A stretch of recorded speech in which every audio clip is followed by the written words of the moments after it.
along with Russia's hope for capable leadership and the last vestige of Ivan the Terrible's humanity.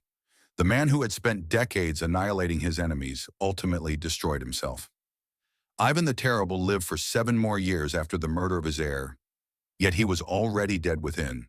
The man who had instilled terror across an entire empire spent his final days mourning at his son's grave, pleading with God for forgiveness that would never be granted.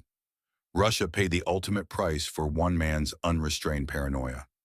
Lacking a competent heir, the kingdom descended into the time of troubles, 15 years marked by civil war, foreign invasion, and near collapse. The Rurik dynasty, which had reigned for over 700 years, ended not through military defeat or political upheaval, but through a father's rage that obliterated his own lineage. Ivan the Terrible died alone in 1584, playing chess with a courtier who was likely terrified to win. His last words, as reported by witnesses, were about his son. If you wish to delve deeper into history's most shocking royal scandals, please hit the subscribe button and ring the notification bell, for there are many more crowns stained with blood, and some of these tales render Ivan almost reasonable by comparison. As scandalous behavior unfolds within Ivan's increasingly unstable perspective, the argument rapidly intensifies. Prince Ivan passionately defends his wife, a fervor stemming from authentic love, something his father has not experienced in over 2 decades. However, to Ivan the Terrible, this passionate defense is perceived as defiance, and in his paranoid mindset, defiance equates to treason. The throne room descends into silence, save for 2 voices that grow louder and more furious. Courtiers feign interest in their shoes, acutely aware that witnessing the drama of the royal family could easily lead to a death sentence. The prince is now pleading, striving to convey to his father that not every disagreement is a conspiracy, and that sometimes individuals simply have differing opinions without plotting rebellion. Even the Terrible reaches for his staff, a heavy iron-tipped walking stick that serves as both a support and a weapon. It is the same staff he has wielded to intimidate numerous nobles, a symbol of his absolute power. Yet rather than merely threatening, something within him snaps. With one swing, the pointed tip strikes his son directly in the temple. Prince Ivan collapses instantly, blood pooling beneath his head as he convulses on the marble floor. In a moment that stretches into eternity, Ivan the Terrible comprehends the gravity of his actions.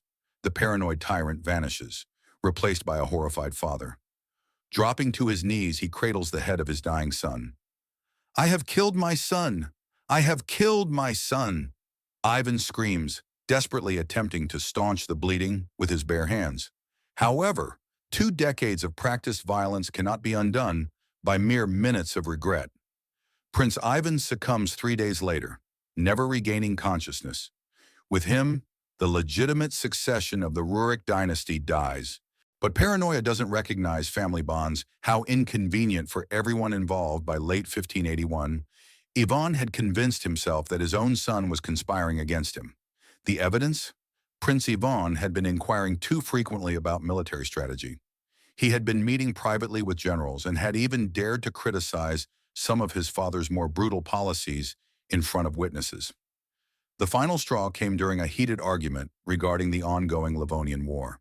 Prince Ivan suggested that perhaps, just perhaps, torturing prisoners was not the most effective military strategy. He pointed out that Ivan's reign of terror had driven away most of Russia's competent administrators. He even had the audacity to propose that the Oppertiki were causing more harm than good. How dare he employ logic and basic human decency in a political discussion? For Ivan the Terrible, this was not merely a political disagreement, it was treason. His own flesh and blood had joined the imaginary conspiracy against him, because clearly, the most logical explanation for your son's concern about your policies is that he is plotting your overthrow, rather than being genuinely worried about the kingdom's disintegration. The son he had raised had transformed into the ultimate betrayer. The man who had spent 20 years mastering the art of violence was about to showcase his expertise on the person who mattered most, proving that even family therapy has its limits. 5. The Broken Dynasty, November 16, 1581. Father and son are arguing once more, this time about Prince Ivan's pregnant wife. The Tsar believes she is dressed too provocatively. apparently showing one's ankles while 6 months pregnant counts. The precise figure is inconsequential. What truly matters is that Ivan observed much of this brutality firsthand, taking notes on which methods elicited the most compelling screams. The truly disturbing aspect is that Ivan regarded these expeditions as a form of entertainment, setting up pavilions outside torture sites, complete with food and wine, transforming mass murder into a social gathering for his inner circle. Contemporary accounts depict him laughing at particularly inventive executions and applauding when someone endured longer than anticipated under torture. By 1570, the oprichniki had become so ruthless that even Ivan's own supporters were appalled. Yet Ivan had established something he couldn't control: a machine designed to find enemies that would keep finding them, whether they existed or not. For a father's ultimate betrayal by 1581. Ivan's paranoia had consumed everything: his advisors, his nobles, his people. But there was one relationship he'd somehow kept sacred: his bond with his eldest son and heir, Ivan Ivanovich, Crown Prince. Ivan was everything his father had once been: intelligent, compassionate, genuinely concerned about Russia's future. At 27, he'd proven himself in battle and earned respect from the very boy his father had spent decades terrorizing. Which must have been awkward at family dinners. In a twisted way, the prince had become the last living reminder of who Ivan the Terrible used to be, back when he had a functioning moral compass. The irony cuts deep. While Ivan Sr. grew more isolated and suspicious, his son was building bridges, the prince would quietly countermand his father's more extreme orders, saving lives while maintaining plausible deniability, essentially running a one-man witness protection program. For his father's victims, he'd secretly funded families whose breadwinners had been executed by the upper. Russian chroniclers describe him as the kingdom's secret protector, essentially doing damage control for his father's reign of terror. It's touching, really, how the son spent his 20s cleaning up daddy's messes. The link is available in the pinned comment. In 1565, Ivan conceived a brilliant idea that would make Stalin proud. Why rely on existing institutions when one can establish a personal terror squad? Enter the oprichniki, comprising 6,000 men. Clad in black robes and mounted on black horses, they carried brooms and severed dog heads as symbols. The brooms signified the act of sweeping away treason, while the dog heads served as a grim warning regarding the fate of those who opposed the Tsar. Subtle as a brick through a window, yet here lies the truly frightening aspect. These were not mere random thugs. Even meticulously selected, educated, and intelligent men who were fully aware of their actions. Many of them were minor nobles who had been overlooked for promotions, eager for power, and entirely willing to employ torture to achieve it. Others were foreign mercenaries, bringing with them expertise in enhanced interrogation techniques acquired from various conflicts across Europe. The oprichniki operated under a straightforward principle: anyone accused of treason was presumed guilty until proven innocent, and proving one's innocence typically entailed enduring interrogation methods that would astonish even medieval inquisitors. They would drag entire families from their homes during midnight raids, confiscating properties first and posing questions later. In Novgorod, 1570, Ivan became convinced that this affluent trading city was plotting to defect to Lithuania, basing his suspicions on some dubious correspondence that was likely forged by his own agents. The oprichniki descended upon Novgorod like a plague, systematically torturing and executing anyone with ties to the city's government for 5 weeks. Estimates of the death toll range from 2,700 to 12,000. Most disturbing of all, he begins keeping detailed lists of those who have wronged him. But Ivan's grief does something even more perilous than fostering paranoia. It renders him cruel. The man who once dedicated hours to listening to the grievances of peasants now derives a twisted enjoyment from witnessing executions. He discovers that there are far more engaging ways to occupy one's time than tedious administrative tasks. Consequently, he begins to personally devise methods of torture, convinced that inflicting extreme pain will extract confessions from his imagined adversaries. Nothing epitomizes effective leadership quite like assuming the role of one's own chief torturer. The metamorphosis is so profound that foreign ambassadors start relaying warnings back to their respective courts. The reasonable and just ruler they had previously engaged with has been supplanted by an unpredictable and vicious individual, rendering diplomatic dinner parties significantly more uncomfortable. Trade agreements are annulled and marriage negotiations fall apart. By 1564, Ivan has succeeded in isolating Russia from much of Europe through sheer erratic conduct, demonstrating that one does not require foreign foes when one possesses such a talent for creating them independently. Anastasia's death did not merely shatter Ivan's heart, it severed his ties to humanity itself.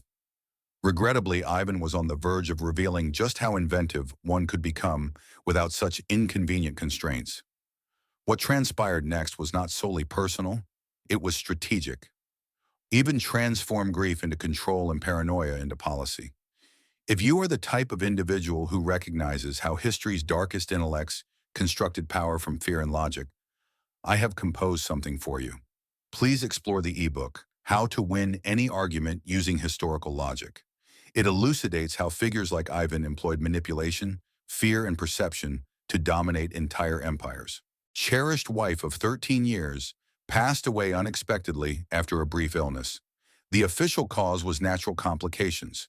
The reality, Ivan becomes convinced that she was poisoned by envious individuals who could not tolerate a common woman influencing their czar. This is where everything takes a turn. Anastasia was not merely Ivan's wife, she was his anchor to sanity. For over a decade, she had been the sole person capable of calming his explosive temper and talking him down from his darker impulses. Palace servants later recounted how Ivan would rage at some perceived betrayal, only to completely soften when Anastasia entered the room. Unfortunately, no one thought to train a replacement for this rather specialized skill set. Without her, the brilliant young reformer transforms into something entirely different. Ivan begins to see enemies everywhere. That advisor who suggested a tax reform is obviously plotting against the throne, and the foreign ambassador who appeared too interested in Russian military capabilities is definitely a spy. Paranoia, it turns out, is remarkably easy to cultivate once one sets their mind to it. This paranoia manifests in increasingly bizarre ways. He even starts testing his food with silver spoons, convinced that someone is attempting to poison him. Next, apparently unaware that most poisons do not conveniently react to silver like some medieval chemistry experiment, he randomly moves his sleeping quarters, never staying in the same room twice. The early Ivan was fixated on justice. He would dedicate hours to hearing peasant grievances regarding corrupt officials, ironically accumulating considerable expertise in corruption that would later benefit him. He personally examined court cases that previous czars would have entirely overlooked. Russian chroniclers from this era depict him as the protector of the people, a monarch who remembered the feeling of powerlessness. Before long, he would be reminding others of that same sensation. His military endeavors were equally remarkable. While other European monarchs were preoccupied with squabbling over insignificant territories, Ivan was methodically conquering entire khanates. Kazan fell in 1552, Astrakhan in 1556, and the Siberian expansion commenced under his leadership. Russia was evolving into a true superpower, with Ivan as the brilliant strategist facilitating this transformation. Foreign ambassadors sent back enthusiastic reports to their respective courts. The Venetian envoy characterized Ivan as wise beyond his years, possessing a memory that retained every detail, a quality that would prove unfortunate for anyone who wronged him, as they would discover that Ivan never forgot an insult. The English were so impressed that they proposed a military alliance, and even the Ottoman Empire, typically dismissive of Christian rulers, treated Ivan with sincere respect. However, the most significant indicator of Ivan's early potential was the genuine affection his people held for him. Peasants would journey hundreds of miles just to petition him directly, convinced that he would listen, and he did. When love dies, monsters are born. On August 7, 1560, Anastasia Romanovna, Ivan's, most fathers often find themselves in disputes with their sons regarding curfews or career choices. Even the fourth approached the situation with an iron-tipped staff aimed at the skull. One strike concluded the debate and marked the end of an empire. In November 1581, Prince Ivan, aged 27, attempted to reason with a man who perceived diplomacy as a sign of weakness. and had long since exchanged empathy for orders of execution. The outcome was unfavorable. One blow later, the Rurik dynasty, which had ruled for over 700 years, bled out on the palace floor. This is the part that lingers in your mind. Ivan had been rehearsing for this moment for years. Every tortured noble, every paranoid decree, every late-night execution served as a buildup. Ultimately, he obliterated his own lineage with the same hands that had constructed an empire. They referred to him as terrible, as if it were a mere summary. It is not. He began as a golden boy, cherished by the populace and brimming with promise.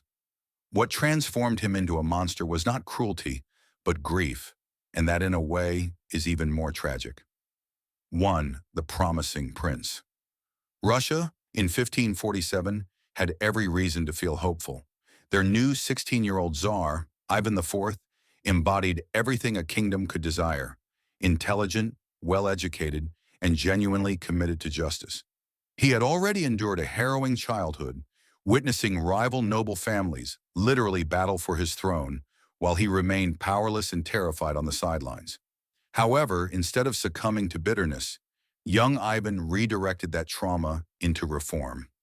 He established the initial Russian legal code that was applicable to both nobles and commoners, represented a groundbreaking idea, which would later appear somewhat outdated in light of his more inventive interpretations of equal treatment. He instituted local self-governance in towns throughout the empire. Most significantly, he surrounded himself with advisors who were genuinely knowledgeable, rather than merely those who could flatter him most effectively.